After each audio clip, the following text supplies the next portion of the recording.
اور بندگی کے لیے پیدا کیا ہے۔ اور دوسری جگہ اللہ رب العالمین نے فرمایا الذی خلق الموت والحیات لیبلوکم ایکم احسن عملا، کہ میں نے موت اور حیات اس لیے پیدا کیا ہے تاکہ میں تمہیں آزماؤں کہ تم میں کون اچھا عمل کرے گا۔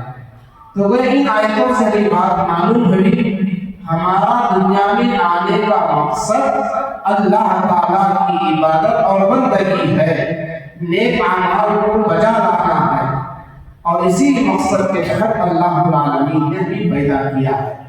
محترم حضرات، جیسا کہ میں نے کہا ہمارا مقصد اللہ تعالیٰ کی عبادت اور بندگی ہے۔ عبادت کسے کہتے ہیں؟ عام طور پر ہم سمجھتے ہیں نماز، روزہ، زکوٰۃ اور حج جیسے اسلامی ارکان کو عبادت سمجھتے ہیں۔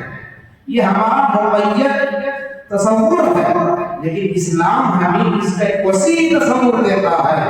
صرف عبادت کا نام نماز، روزہ، زکوٰۃ اور حج نہیں ہے، بلکہ ہماری اپنی پوری زندگی بھی ہم عبادت بنا سکتے ہیں۔ وہ کیسے؟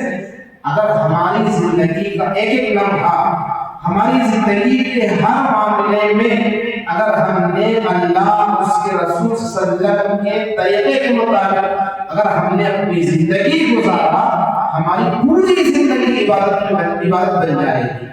مثال کے طور پر آپ دیکھیں کہ ہم اپنی زندگی کے بہت سارے ہمارے ضروریات ہیں جن کے بغیر ہماری زندگی مکمل نہیں ہو سکتی ہے، اور جیسے اللہ رب العالمین نے انسان کے جسم کو بنایا ہے، اس میں ہمارے جسم میں ایک روح بھی ہے، ایک جسم بھی ہے، ہمیں دونوں کا خیال رکھنا پڑتا ہے۔ اگر ہم کھائیں گے نہیں، پیئیں گے نہیں تو ہمارے جسم کو قوت نہیں مل سکتی ہے، اور اسی طرح اللہ رب العالمین نے ہمارے جسم کے اندر جو روح رکھا ہے اس کی بھی غذا ہے، اس کی بھی غذا میں پہنچانا ہے، وہ یہی عبادت ہے، وہی ہی ریاضت ہے، وہی ہی ذکر و اذکار ہے جو ہماری روح کو غذا کا کام ادا کرتی ہے۔ تو کوئی ہم اپنے جسم کا بھی خیال رکھیں اور اپنے جسم کے اندر جو روح ہے اس کا بھی ہم خیال رکھیں، دونوں کا خیال رکھ کے ہمیں زندگی گزارنا ہے۔ مثال کے طور پر میں نے بتایا کہ عبادت ہم کیسے اپنی زندگی کو عبادت میں ہم ڈھال سکتے ہیں۔ جس مثال کے طور پر کھانا پینا ہمارا ہے، اگر ہم نے کھانا پیغمبر صلی اللہ علیہ وسلم کے طریقے کے مطابق آیا تو ہمارے کھانا بھی عبادت بن جائے گا۔ مثال کے طور پر کھانے کے آداب بتائیں، پہلے ہم ہاتھ دھوئیں، دائیں ہاتھ سے کھائیں، بسم اللہ کہیں، اگر بسم اللہ بھول گئے تو بسم اللہ اول و آخر ہو پڑھیں، پھر کھانے کے بعد جو ہے ہم دعا پڑھیں، کھانے کے بعد الحمدللہ الذی اطعمنی ھذا ورزقنی من غیر حول منی ولا قوة۔ پھر اسی طرح گھر میں ہم کھانا کھاتے ہیں، اجتماعی شکل میں ہم کھائیں، اس میں برکت ہے۔ اگر ہم اس کے مطابق ہم کھانا کھاتے ہیں تو یہ ہمارا کھانا بھی باعث اجر و ثواب ہے، یہ بھی عبادت ہے۔ کیوں؟ آپ دیکھیں اللہ رب العالمین نے ہماری رشد و ہدایت کے لیے، ہمیں زندگی کا طریقہ اور سلیقہ بتانے کے لیے ہمارے لیے اللہ رب العالمین نے انبیاء کو بھیجا، اور اسی طرح اللہ رب العالمین نے ہمارے لیے پیغمبر صلی اللہ علیہ وسلم کی سنتوں کو زندہ رکھا، باقی رکھا۔ پھر ہمارے لیے انبیاء کے بعد فوقدر ہماری رشد و ہدایت کے لیے، رہنمائی کے لیے اللہ رب العالمین نے علماء کرام کو بھیجتا رہا، اور پھر اسی طرح قرآن مجید کو ہمارے محفوظ کر دیا۔ تو گویا ہمارا جینا اور دیگر انسانوں کا جینا الگ ہے، کیونکہ ہم مومن اور مسلمان ہیں، ہمارے پاس ایک قانون ہے، ہمارے پاس ایک شریعت ہے، اس کے مطابق جو ہے ہماری زندگی گزارنا ہے۔ دوستو غور کر کے دیکھیں، ہم سمجھتے ہیں نماز اور روزہ ہی عبادت ہے، اگر ہم نے اس طریقے کے مطابق کھایا تو یہ ہمارا کھانا بھی عبادت بن جائے۔ اور سوال یہ ہے کہ کون اس انداز سے کھاتے ہیں؟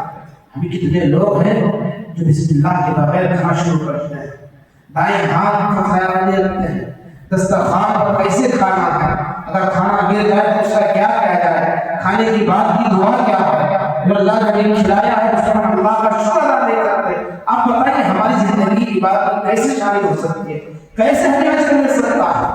اسی طرح آپ دیکھیں سونا یہ ہماری فطری چیز ہے، رات میں سونا یہ ہماری ضرورت ہے، ہم اس ضرورت کو بھی عبادت میں ہم ڈھال سکتے ہیں۔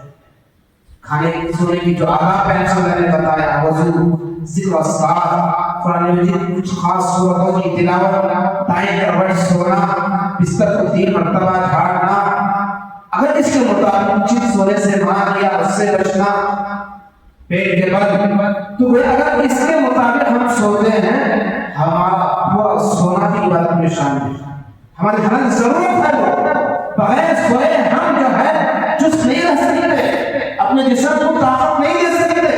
اسی لیے حضرت معاذ بن جبل رضی اللہ عنہ فرماتے ہیں ایک مرتبہ اللہ کے نبی صلی اللہ علیہ وسلم ان کے ساتھ حضرت ابو موسیٰ اشعری بھی تھے، تو اس وقت حضرت ابو موسیٰ اشعری سے معاذ بن جبل فرماتے ہیں میں اپنے آپ کو جیسے اللہ کے رات میں قیام کرنے کو عبادت سمجھتا ہوں، اسی طرح میں اپنے سونے کو بھی عبادت سمجھتا ہوں۔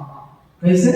کیونکہ جیسے ہم قیام اللہ کے لیے قیام کرنا تہجد پڑھنے کو ثواب سمجھتے ہیں، عبادت سمجھتے ہیں، حضرت معاذ بن جبل کہتے ہیں کہ میرا سونا، میرے سونے کو بھی میں عبادت سمجھتا ہوں، کیونکہ جب انسان اور خود ہی فرماتے ہیں میں رات میں جلد سوتا ہوں اور میری نیت کیا ہے میرے جسم کو طاقت ملے۔ آپ تو آپ دیکھیں جس سے الحمدللہ مکمل نیند ہوتی ہے، الحمدللہ کئی بیماریوں سے آدمی محفوظ ہو جاتا ہے، اور جسے نیند کی شکایت ہوتی ہے کئی بیماریوں کا ساتھ لے کر آتا ہے، تو اس لیے آرام کے ساتھ سونا یہ اللہ کی بہت بڑی نعمت ہے۔ تو فرماتے ہیں معاذ بن جبل میں رات کو بہت جلد سوتا ہوں تاکہ میں صبح میں اٹھ کر اللہ کے لیے نماز فجر ادا کر سکوں، اور میں باقاعدہ اپنے جسم کو آرام بھی پہنچاتا ہوں سو کر تاکہ میرے جسم کو طاقت ملے، تاکہ میں اپنے اس جسم کو اللہ کے راستے میں لگاؤں۔ تو گویا یہ سوچ، یہ فکر، یہ جذبہ اگر ہمارے اندر ہے تو ہمارا سونا بھی عبادت میں شامل ہے۔ اسی طرح آپ دیکھیں شریعت ہمیں کہاں پر ہمارا ہونے کی فرماتی ہے۔ آپ کاروبار تجارت کرتے ہیں، تجارت آپ کرتے ہیں اور آپ اس سے کماتے ہیں، کیونکہ ہمارا ایک مقصد ہم اپنے پیٹ کو بھی پالنا ہے، اپنے بیوی بچوں کا خیال بھی رکھنا ہے۔ یہ ایک آدمی تجارت کرتا ہے اور اس کا ارادہ کیا ہے میں اس سے تجارت سے جو بھی پیسہ ملتا ہے میں اپنے بیوی بچوں پر خرچ کروں گا، کیونکہ ہر انسان کے پاس، ہر انسان کا کچھ نہ کچھ حقوق ہے۔ ہم ہیں، ایک شوہر ہے تو اس پر اس کے بیوی بچوں کے حقوق ہیں، والدین ہیں تو ان کے بچوں پر جو ان کے حقوق ہیں۔ تو گویا یہ آدمی ایک شوہر جب کمانے کے لیے نکلتا ہے یہ سمجھتا ہے میرے اوپر میری بیوی کی ذمہ داری ہے، میرے بچوں کی میرے اوپر ذمہ داری ہے، میں کماؤں گا، انہیں کھلاؤں گا، پلاؤں گا، ان کی تعلیم اور تربیت کا انتظام کروں گا۔ اس نیت سے کوئی آدمی جا کر تجارت کرتا ہے، کاروبار کرتا ہے اور وہ آ کر اپنے بیوی بچوں پر خرچ کرتا ہے، پیارے نبی صلی اللہ علیہ وسلم نے صدقہ بتایا، صدقہ بتایا۔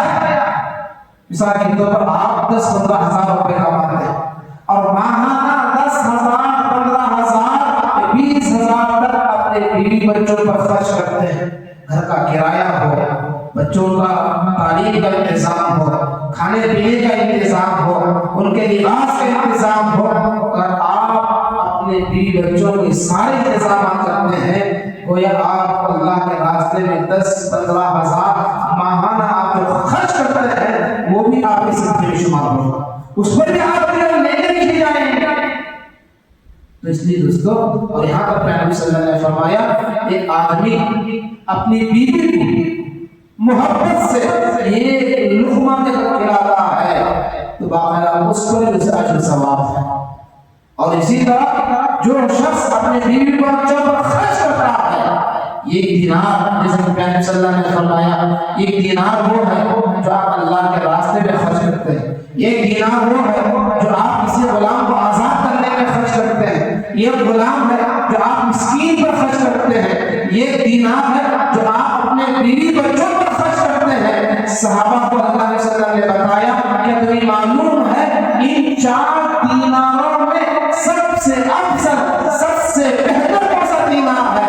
تو پیارے نبی صلی اللہ علیہ وسلم نے فرمایا وہ دینار جو بندہ اپنے بیوی بچوں پر خرچ کرتا ہے، اپنے بیوی بچوں پر خرچ کرتا ہے۔ دوستو اس لیے ہم کتنے لوگوں کو دیکھتے ہیں کمانے میں سستی برتتے ہیں،